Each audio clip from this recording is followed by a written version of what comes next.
دامن کی دھر ہوا چاہیے، ان کے دامن کی دھر ہوا چاہیے، ان کے دامن کی دھر۔ تو پھر حضور کی وفات اسی تاریخ میں ہوئی، اس میں غم منائیے۔ تو اب اس کا جواب جانتے ہیں آپ لوگ؟ نہیں جانتے ہیں تو یاد کر لیجئے، لیکن تھوڑا غور سے سن لیجئے تو سمجھ میں آئے گا۔ اللہ کی جو نعمت ملے اس نعمت پر خوشی کتنے دنوں تک منانا چاہیے؟ کوئی حد ہے؟ کوئی حد بندی ہے؟ نہیں، خوشی کی کوئی حد نہیں ہے۔ جیسے مثال کے طور پہ لیجئے، آپ کو بیٹا پیدا ہو، اب اس کی خوشی میں پورے سال آپ لوگوں کو دعوت دیں، کھلائیں پلائیں، پورے سال غریبوں کو صدقہ و خیرات کریں، بولیے صحیح ہے کہ غلط؟ شریعت کے اعتبار سے صحیح ہے کہ غلط؟ صحیح ہے نہیں؟ عقل کے اعتبار سے صحیح ہے کہ غلط؟ صحیح ہے۔ بیٹا ہمارا پیدا ہوا ہے، خوشی ہم کو ہے، ہم اس خوشی میں لوگوں کو کھانا کھلا رہے ہیں، کھانا کھلانا جائز ہے۔ ہم غریبوں کو کپڑا دے رہے ہیں، ہم خوشی منا رہے ہیں، غریبوں میں کپڑا تقسیم کر کے کپڑا دینا جائز ہے، غریبوں کی مدد کرنا جائز ہے۔ تو ہم کو نعمت ملی ایک، لیکن ہم چاہیں تو اس نعمت کا شکریہ ادا کرتے ہوئے اور پوری زندگی خوشی مناتے رہیں، پوری زندگی خوشی مناتے رہیں، یہ ہم کو حق ہے، اجازت ہے۔ اللہ نے گھر دیا تو اب اس گھر کی خوشی میں خرگوش کرتے ہیں، ہے نہیں؟ اب ہم چاہیں تو ہر سال خرگوش کریں، کون ہے روکنے والا؟ ہم چاہیں تو ہر 6 مہینہ پر کریں، کون ہے روکنے والا؟ ہم خوشی اس نعمت کی جب چاہیں جتنے بار چاہیں منائیں، بس خوشی میں یہ خیال رہے کہ جائز حد میں رکھیں۔ تو خوشی کی کوئی حد نہیں ہے، آپ کو جو نعمت ملے اس کی خوشی آپ پوری زندگی مناتے رہیے، لیکن نعمت اگر کوئی چھن جائے تو اس کا غم کتنے دن؟ اس کا غم کتنے دن ہوتا ہے؟ تو مان لیجئے کہ اگر باپ انتقال کر جائے تو بیٹا، گھر والے، پیشو اقربا یہ غم منائیں گے صرف 3 دن۔ کتنے دن؟ صرف 3 دن۔ اور اگر شوہر انتقال کر جائے تو بیوی غم منائے گی کتنے دن؟ بولیے 4 مہینہ 10 روز۔ ہاں ٹھیک ہے، بول دیے، کوئی بات نہیں، ہم بتا دے رہے ہیں۔ 4 مہینہ، بولیے بولیے 10 روز۔ اگر شوہر کسی کا انتقال کر جائے تو عورت غم منائے گی 4 مہینہ 10 روز۔ اسی کو کہتے ہیں عدت میں رہنا، سمجھ گئے؟ عدت جو گزارنا وہ 4 مہینہ کتنا ہے؟ 10 روز۔ تو یہ جو کسی نعمت کے چھن جانے پر غم کے اظہار کی اجازت ہے وہ عام لوگوں کو 3 دن، اور اگر کسی کا شوہر چلا گیا ہے تو بیوی کو، اب اس کے بعد اگر منائے تو بولیے گناہگار، اس کے بعد منائے تو گناہگار، خطاکار، پاپی، سزا کا مستحق۔ اس لیے غم کسی کے وفات پر یا تو 3 دن یا پھر 4 مہینہ 10 روز، لیکن کسی کی پیدائش پر خوشی تو پوری زندگی، پوری زندگی۔ تو حضور وفات پائے ہم یہ بھی مانتے ہیں، لیکن حضور کی وفات پر غم کتنے دن منانے تھے؟ بولیے 3 دن۔ صحابہ اکرام مکہ اور مدینہ میں وہ 3 دن غم سے نکال رہے، وہ غم منائے۔ ازواج مطہرات 4 مہینہ 10 روز غم منائی۔ اب اس کے بعد اجازت ہی نہیں ہے شریعت سے کہ غم منایا جائے، کیونکہ آپ اپنے باپ کے انتقال پر ہی 3 دن سے زیادہ غم نہیں منا سکتے۔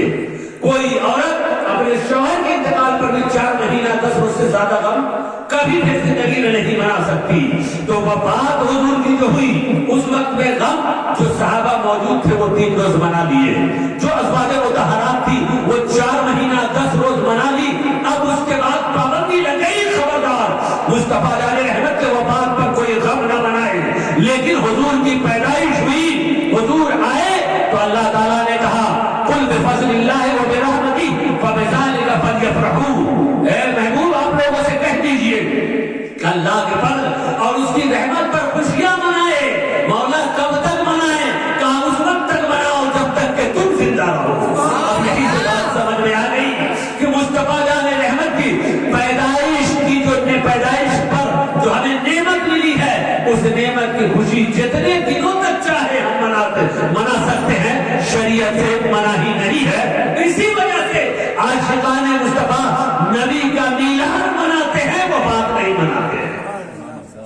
نبی کا میلاد مناتے ہیں اور وفات نہیں مناتے، کیونکہ وفات میں غم کا اظہار ہے اور غم کے اظہار کی اجازت ہے ہی نہیں. اسی لیے ہمارے علماء اس تاریخ کو 12 ربیع الاول کہتے ہیں، 12 ربیع الاول کہتے ہیں. لیکن وہ لوگ جو نبی کے موت کے درپے ہیں کہ مردہ ہی قرار دینے کے درپے ہیں معاذ اللہ، یا پھر یہ کہ میلاد کے مخالف ہیں، تو وہ دبے دل سے مخالفت یوں کرتے ہیں کہ اس کو کہیں گے 12 وفات. کیا کہیں گے؟ سیدھے سادے لوگ بھی رٹ مارے ہیں 12 وفات.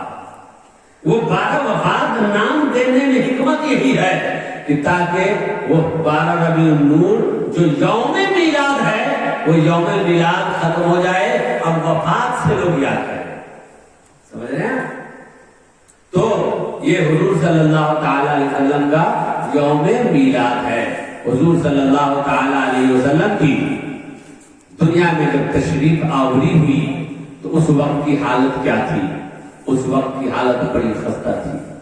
بیٹیاں زندہ درگور کی جا رہی تھی، بیواؤں پر ظلم ہو رہا تھا، بلکہ کچھ جگہوں میں ماحول یہ تھا کہ بیوہ سے خود اس کا سوتیلا بیٹا نکاح کر لیتا تھا، شادی کر لیتا تھا.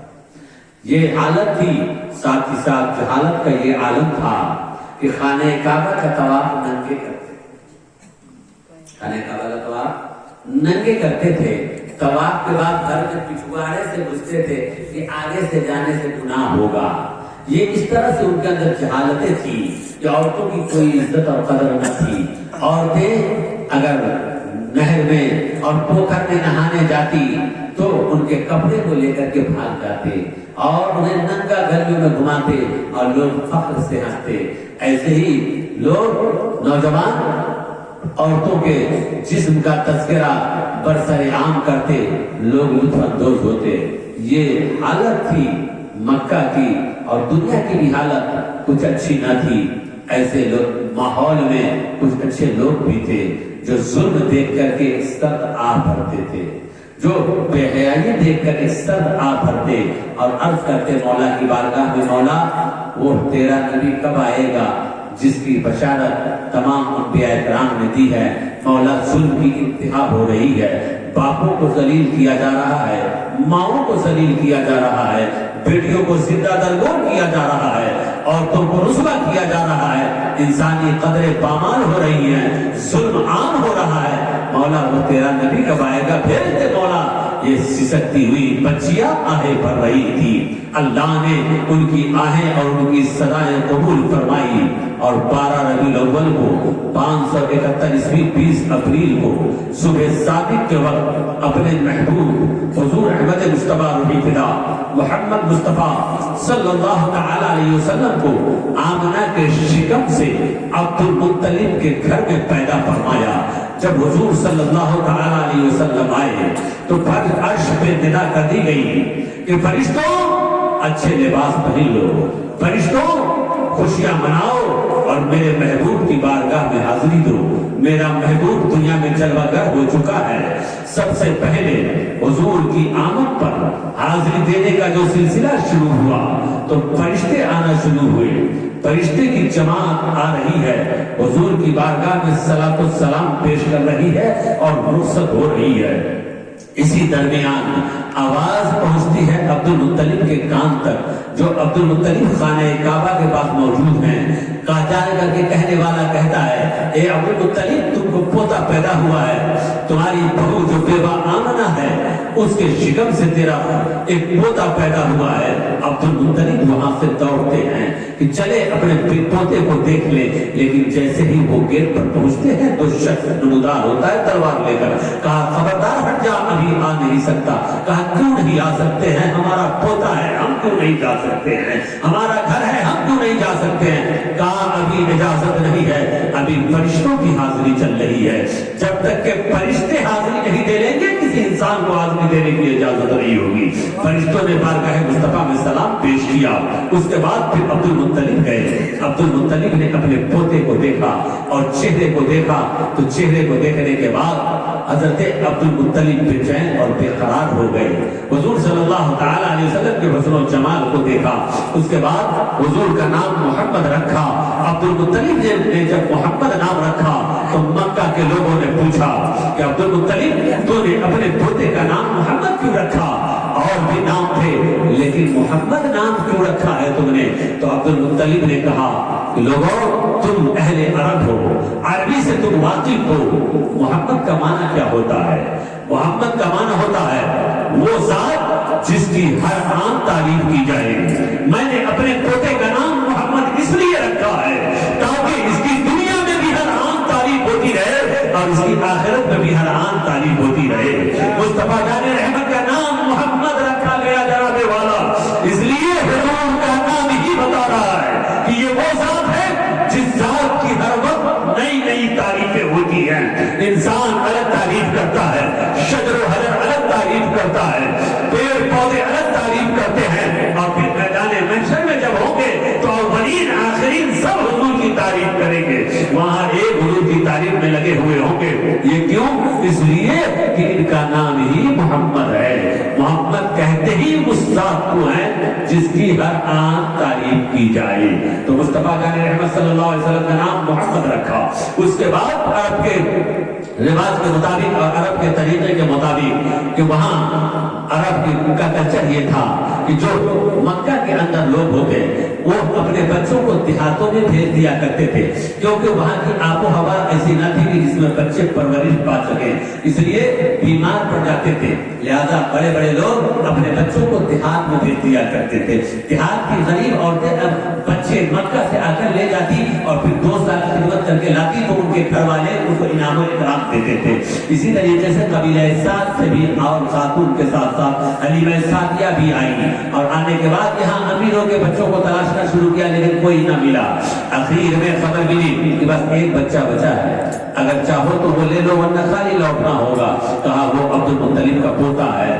میرے پیارے، اب حلیمہ سعدیہ نے اپنے شوہر سے مشورہ کیا، شوہر نے کہا کہ خالی جانے سے تو کہیں بہتر ہے کہ اس بچے کو لے لیا جائے۔ حضرت حلیمہ گئی، حضرت آمنہ سے ملی، اس کے بعد حضرت آمنہ نے اس بچے کو ان کے گود میں دیا اور کہا حلیمہ سنو، اس کے والد تو نہیں ہیں، مانا کہ ہم مالدار نہیں ہیں، ہمارے پاس پیسے نہیں ہیں، لیکن میرا یہ بیٹا عجب کمال کا مالک ہے۔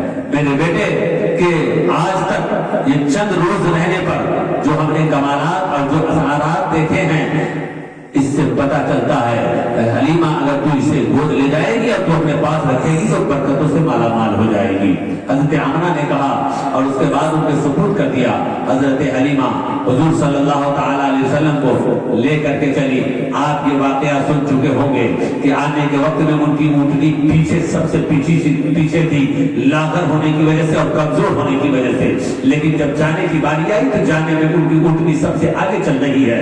تو ان کی سہیلیوں نے پوچھا کہ حلیمہ کیا بات ہے، آنے کے وقت میں تو تیری اونٹنی اتنی لاغر تھی کہ تم پیچھے رہ جاتی تھی، تیرے وجہ سے قافلہ والوں کو پریشانی اٹھانی پڑتی تھی، کیا واپسی میں تو نے اونٹنی بدل لی ہے، کیا واپسی میں تو نے سواری بدل لی ہے؟ حلیمہ سعدیہ نے کہا سہیلیوں سنو، میری اونٹنی وہی ہے، میری سواری وہی ہے، البتہ سوار بدل گیا ہے، اب سوار میرا محمد عربی ہے۔ حضور کو لے کر کے چلی، ان کے اونٹنی تیز رفتار ہو گئی، ان کے اندر قوت آ گئی۔ حضور جب حلیمہ سعدیہ کے گھر گئے، گھر کے اندر روشنی آنے لگی. اب حضرت حلیمہ سعدیہ کو گھر میں لائٹ اور بتی یا چراغ جلانے کی ضرورت نہ پڑتی تھی. حضور صلی اللہ تعالی علیہ وسلم گھر میں رہتے، گھر روشن رہتا. ایسے ہی حضرت حلیمہ کا بیٹا عبداللہ ایک مرتبہ بیمار پڑ گیا. حضور صلی اللہ تعالی علیہ وسلم کا ہاتھ حلیمہ سعدیہ نے ان پر رکھوا دیا، وہ بیٹا ٹھیک ہو گیا. اس طرح سے حلیمہ سعدیہ کے اس بیٹے کی شہرت ہوئی کہ قبیلہ سعد کے لوگ اگر بیمار پڑتے تو وہ اپنے بچے کو لاتے حلیمہ سعدیہ کے پاس اور حلیمہ سعدیہ سے کہتے، حلیمہ تو وہ کپڑا ہمارے بیٹے کے سر پہ رکھتے جس کپڑے میں تو محمد کو پالتی ہے. مصطفیٰ جان رحمت صلی اللہ تعالی علیہ وسلم حلیمہ سعدیہ کے یہاں رہ کر کے پرورش پا رہے ہیں. اسی درمیان ایک واقعہ بیان کیا جاتا ہے کہ حضرت حلیمہ سعدیہ کے پاس پہلے سے ایک بیٹا تھا جس کا نام عبداللہ تھا. حضور صلی اللہ تعالی علیہ وسلم کو جب وہ دودھ پلاتی تو حضور صرف دائیں پستان سے دودھ پیتے، بائیں پستان کو چھوڑ دیتے. کیوں چھوڑ دیتے؟ وہ اپنے بھائی کے لیے چھوڑ دیتے تھے. میرے پیارے حضور صلی اللہ تعالی علیہ وسلم پیدائش کے وقت میں بچپنے میں وہ عدل کا پیغام دے رہے ہیں. اب یہ واقعہ صرف اس لیے بیان نہیں کرتے کہ واقعے کے حافظ ہو جائیے، بلکہ یہ واقعہ اسی لیے بیان کر رہے ہیں کہ ہم نبی کا میلاد منا رہے ہیں اور نبی کے میلاد سے ہی یہ سبق ہمیں ملتا ہے کہ مصطفیٰ جان رحمت صلی اللہ تعالی علیہ وسلم بچپنے میں اپنے سوتیلے بھائی کا خیال اتنا فرماتے ہیں کہ ایک پستان سے دودھ پیتے ہیں، دوسرے پستان کو منہ تک نہیں لگاتے کہ ہمارے بھائی کے حق میں ہم تلفی نہ ہو جائے. میرے پیارے آقا صلی اللہ علیہ وسلم بچپنے میں ہمیں یہ پیغام دے رہے ہیں. آج ہم عقل رکھتے ہیں، آج ہم ہوش رکھتے ہیں، آج ہم بالغ ہیں، بڑے سمجھدار کہلاتے ہیں، اس کے باوجود ہمارے بھائیوں کا حق ہم سے مر جاتا ہے. ہم اپنے بھائیوں کا حق مار دیتے ہیں، ہم اپنے خیش و اقربا کے حقوق کو مار دیتے ہیں. اس لیے میرے پیارے اگر ہم حضور کے غلام ہیں اور حضور سے سچی محبت کرتے ہیں تو ہمیں حضور کے نقش قدم پر چلنا چاہیے. ہمیں بھی لوگوں کے حق کا خیال کرنا چاہیے، ہمیں بھی لوگوں کے ساتھ عدل و انصاف سے کام لینا چاہیے. حضرت حضور صلی اللہ علیہ وسلم حضرت حلیمہ سعدیہ کے یہاں رہ رہے ہیں اور رہتے ہوئے ایک موقع ایسا بھی آتا ہے کہ حضور صلی اللہ علیہ وسلم حضرت حلیمہ سعدیہ کی بکری کے ساتھ جاتے ہیں، ان کے بچے کے ساتھ جاتے ہیں. حضور بکریاں بھی چراتے ہیں، بکریاں چر کے شکم سیر ہو کر کے آ جایا کرتی ہیں. ایک موقع یہ ہوا کہ حضور صلی اللہ تعالی علیہ وسلم جب بکریوں کو لے کر کے گئے تو ایک شخص نمودار ہوا اور اس نے حضور صلی اللہ تعالی علیہ وسلم کو اٹھایا، سینے کو چاک کیا. سینے کو چاک کرنے کے بعد جو عرش سے دست لایا اور اس دست میں جو سکینہ تھا اس سکینے سے شکم مبارک کو پر کیا اور اس کے بعد پھر سل دیا. اس منظر کو حلیمہ سعدیہ کے بیٹے عبداللہ نے جب دیکھا وہ چیختے پکارتے گھر آئے. حضرت حلیمہ سعدیہ سے کہا کہ ہمارے عربی بھائی کے ساتھ تو بڑا غضب ہو گیا. کہا کیا ہوا؟ کہا ایک شخص آیا، اس نے اس کے سینے کو چیر دیا. حلیمہ سعدیہ کو یہ خبر ملی، دوڑتے ہوئی باغی دیکھا حضور صلی اللہ تعالی علیہ وسلم ایک پہاڑ کی چوٹی پہ کھڑے ہیں. حلیمہ سعدیہ نے گول اٹھایا، کہا بیٹا کیا ہو گیا تھا؟ کہا کچھ نہیں ہوا تھا، ہاں البتہ ایسا ایسا ہوا تھا. حضرت حلیمہ سعدیہ کو خوف طاری ہو گیا کہ کہیں اس بچے کو کچھ ہو جائے گا تو اس کے ماں کو کیا جواب دوں گا، باپ پہلے سے نہیں ہے. اس لیے حضرت حلیمہ سعدیہ حضور صلی اللہ تعالی علیہ وسلم کو لی اور مکہ چلی گئی. مکہ گئی، حضرت آمنہ کے سپرد کر دیا. حضرت آمنہ کے پاس اب حضور صلی اللہ تعالی علیہ وسلم رہ رہے ہیں. 4 سال 5 سال گزرے، 6 سال گزرے، 7ویں سال میں داخل ہوئے. حضرت آمنہ رضی اللہ تعالی عنہا اپنے بیٹا کو لے کر نانیحال کے لیے چلتی ہیں. مکہ نانیحال کے لیے جانا ہوتا ہے. راستے سے جب واپسی ہوتی ہے تو مقام ابوا میں حضور صلی اللہ تعالی علیہ وسلم ہیں، حضرت آمنہ ہے اور ان کی خادمہ ہیں. حضرت آمنہ کی طبیعت خراب ہوتی ہے اور اس کے بعد پھر وہ وفات پا جاتی ہیں. حضور صلی اللہ تعالی علیہ وسلم کی عمر اس وقت 7 سال ہے. اب میرے پیارے ذرا غور کیجئے، حضور کی ذات وہ ہے کہ دنیا میں آئے اس سے پہلے والد چلے گئے، 7 سال کے ہوئے والدہ چلی گئی. اب پوری ذمہ داری عبد المطلب پر آ گئی جو بوڑھے دادا ہیں. عبد المطلب نے پرورش شروع کیا، لیکن زیادہ دن یہ بھی نہ رہے اور یہ بھی دنیا سے چلے گئے. تقریباً 8 سال کی عمر ہوئی تو ابو طالب کی کفالت میں آ گئے. ابو طالب حضور صلی اللہ تعالیٰ علیہ وسلم کو بڑے دل سے چاہتے تھے, بڑی محبت کے ساتھ پیش آتے تھے. ایک موقع پر تقریباً 8 سال کی ہی عمر تھی تو حضور صلی اللہ علیہ وسلم نے ابو طالب سے ضد کیا. جب وہ ملک شام والے تجارت لے کر جا رہے تھے کہ چچا ہم بھی جائیں گے, ابو طالب نے اپنے بھتیجے کے اس درخواست کو رد نہ کیا اور لے کر کے چلے. لیکن شام پہنچنے سے پہلے راستے ہی میں ایک گرجا گھر نظر آیا جہاں راہب تھا. راہب نے جب ابو طالب کو دیکھا اور ابو طالب کے ساتھ ان کے ایک بچے اور بھتیجے کو دیکھا, پیشانی میں وہ نور دیکھ کے وہ راہب طرف گیا, ابو طالب کے پاس گیا اور کہا ابو طالب یہ کون ہے؟ کہا یہ ہمارا بھتیجا ہے. کہا میں تمہیں ایک مشورہ دوں. کہا بتاؤ کیا مشورہ ہے؟ کہا یہ مال تجارت لے کر شام کی طرف نہ جاؤ بلکہ تم یہی بیچ کر کے لوٹ جاؤ. کہا کیوں؟ کہا اس لیے کہ شام کی طرف یہودی آباد ہیں اور یہ یہودی ان کے دشمن ہو جائیں گے. یہودی ان کو جان سے مار دیں گے, ہمیں ان کے جان کا خطرہ ہے, اس لیے انہیں لے کر کے واپس ہو جاؤ. ابو طالب حضور صلی اللہ تعالیٰ علیہ وسلم کو لے کر کے واپس آ جاتے ہیں اور پھر وہی بیچا جو سامان اسی میں بڑے خیر و برکت ہوئی. اس طرح سے حضور پرورش پا رہے ہیں. پرورش پاتے پاتے حضور کی عمر ہو جاتی ہے تقریباً 12 سال, 12 یا 14 سال. 14 سال کی عمر میں جب حضور صلی اللہ تعالیٰ علیہ وسلم پہنچتے ہیں تو انہوں نے حالات کا جائزہ لیا, انہوں نے سماج کا جائزہ لیا, انہوں نے معاشرے کا جائزہ لیا. معاشرے نے ایک بہت بڑی خرابی پائی. وہ معاشرہ جو مکہ کا معاشرہ اور سماج